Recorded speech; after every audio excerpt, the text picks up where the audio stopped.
Welcome back to the Cricket Matters podcast. Today's episode is all about the mental struggles nobody talks about in women's cricket. However, before we dive into that, I just want to say a quick thank you to all our subscribers. We are now over 6,000 subscribers on the Cricket Matters YouTube channel, so thank you very much. That's great, isn't it, James? It's great. And also thank you for pointing out a mistake that we made in the last podcast as a result and of that all is these the new other thank you, subscribers. yes. Do you want to dive into what the unintentional error in the last podcast? Yeah, for those who have been listening in about the what's a good club cricket batting average, we talked about Joe Root and how he was an outlier. Well, the reason he was a massive outlier was because we literally put the wrong stat in for his number of innings played. Right, it was the same as his number of matches played, and I didn't pick it up. So that is on me. It was a human error. However, Joe Root's stats are still awesome.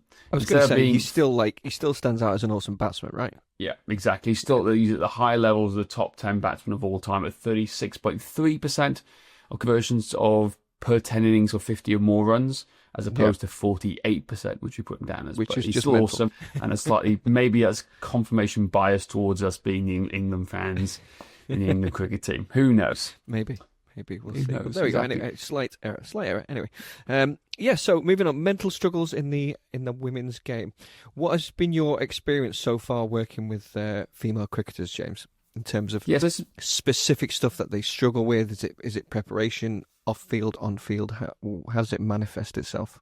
It's interesting. I think it comes down to very simply self-confidence and self-belief. Now, that sounds crazy. They're always self-doubting ideas, self-doubting their technique, their ability, their ideas, their judgment. I think it's a case of society in general. I think it reflects back onto. But also, I think the women's game is still developing. So particularly at Cardiff, working with the women here, the biggest thing I've seen and the biggest thing I'm trying to help them improve is giving them the confidence to make better decisions out in the field. They're already making the right decisions. They just don't have the confidence to go and execute them for fear of failure, fear of judgment. I was going to say, do you think they're potentially, in the female psyche, perhaps looking for more approval from people? Yes. Reassurance, I think, is a big part of it from what I'm seeing. So there's a multitude of factors going on. But while everyone wants to focus a lot in the women's game on technique, I think you can develop them and make them better cricketers by just instilling this confidence and this fearless mindset of going out onto the field. And I can share some of the things we've been doing with the women at Cardiff and some of the other female athletes we've been working with. But something as simple as running between wickets. So very, very more often than not, the women hit the ball, but they're scared of being run out. Yeah. Because they're not used to making these decisions, these judgments. So what we've done is we've been just practicing and trying to give them the confidence, saying, hey, it's okay to make a mistake. I want you to run harder between the wickets to put pressure on the fielders whilst batting. And they did it. The women at Cardiff recently beat one of their rivals, who absolutely smashed them last year. We run them into the ground. Absolutely run them into the ground. And then they bowl poorer balls, worse balls, 4 balls essentially. And they will smash them to the boundary. So they checked down 250 in 28 overs in a 40-over game by running them literally into the ground. Wow. And because they had the confidence, and there was no fear of reprieval or judgment or anything at all. It's like, no, that's the part of the plan. It's okay to go make a mistake. And they did it, and they executed it absolutely. I couldn't be more proud of them for doing it. But they go into the game carrying a lot of baggage sometimes from life. Could be from exams, from university, from family, from friends, injuries, all these different things. It weighs on top of them. And you compound onto that lack of experience sometimes in playing cricket, or lack of experienced cricketers around them, because in the men's game, you have a lot, you start playing 12, 13, 14, there's lots of adults who play cricket for 20, 30 years to help you through the process. Whereas in the women's game, they don't always have that. They're all quite young and enthusiastic and want to play, but there's no confidence around them to help build them up. So it's I talk about the hidden struggles in the women's game. It's the confidence and self-belief to go and do things, and no fear of reprisal, because there's a fearful mindset a lot of the time. They try to take that away, which is a very difficult thing to do. And it's going to take time. And it's, like I said, if you go out to bat or to bowl and the biggest thing on your mind is, oh, I'm scared of getting out. Yeah. Well, it's a double negative. You are going to get yourself out, essentially. It happens all the time. Well, as we've talked about before, everyone gets out. So just let that go. It is. It is. Or everyone will bowl wide at some point. But it's like, it's having that fearful, it's like, no, reassurance, confidence. But the one thing I will say is, though, coaching women is far easier and better than coaching men. Now, for all the men out there... All the men out there are going to get upset now. I hope so.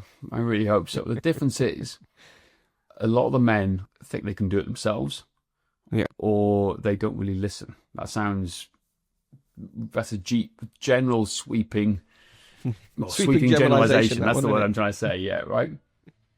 But the women show traits of a high-performance mindset of the top athletes we work with, who are open-minded and willing to listen and have conversation. They want to know why.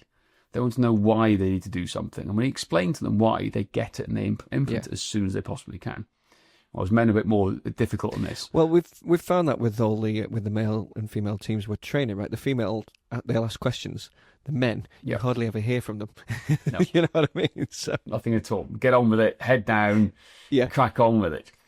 It was it. But like I said, it's just showing in its ways that the girls at Cardiff, if they're listening, they'll understand what starfish means, right? Because that's what they coined this phrase. Where you remember them Perry's arms out trick he did, Perry Nicholson from Stop Chasing Pain. So the mindset thing. So you try and hold your hands at high, think of the best time of your life, and then you go, yes, I'm really strong and powerful. But the moment you go to the worst time of your life, where you almost want to cry, just collapse. No hope. The hands collapse down. And it's the same way you want to carry on onto the field. So if there's one thing we can try and talk about there for any coaches, for any female athletes out there, for parents who listen in as well, the most important thing is reassuring the female athletes, saying it's okay, because they have a lot of self-doubt, self-worry. If they don't perform well, they beat themselves up for a long time about it. And we've got to try and encourage them to stay with it and stay confident and enjoy the game as much as possible, because it will affect them on the field and instill this this feel of confidence, and also giving the tools to practice in training that instills this confidence too. So I would argue that, yes, technique's important, but I'd say in the women's game, the best way we've seen to beat other teams is to work on their athleticism, right? To run them into the ground to make them fitter, but to instill this belief and this confidence in them. It's okay to fail, and it's okay to go out and have fun and express themselves as much as possible. It's all about that positive mindset, right? It is. Unfortunately, it is. Easier said than done. Yeah, easier 100%. said than done. But again, on previous podcasts, we've talked about mental preparation, having routines, right? Because that helps massively. Yes, absolutely. But they don't have all these routines, and they don't have all these things because they're not being brought up in the same way around adult men's cricket. Yeah, and they're developing around themselves. So as coaches and as parents, we need to support them. That little things I've learned that in setting up the pitches. So be around, present to help them, show them how to take the covers off, how to put the covers on, how to make tees, putting up the stumps, marking out the pitch. It's little things like that no one is showing them.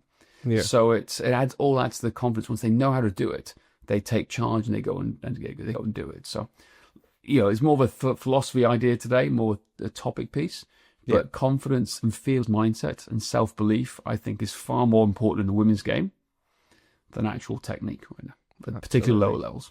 Yeah, indeed. So, ladies, work on that fearless mindset. That is it for today. Please don't forget to rate, review and subscribe. And if you would like our free training plan, then go to cricketmanners.com/train. And remember, our goal is to make you a better cricketer.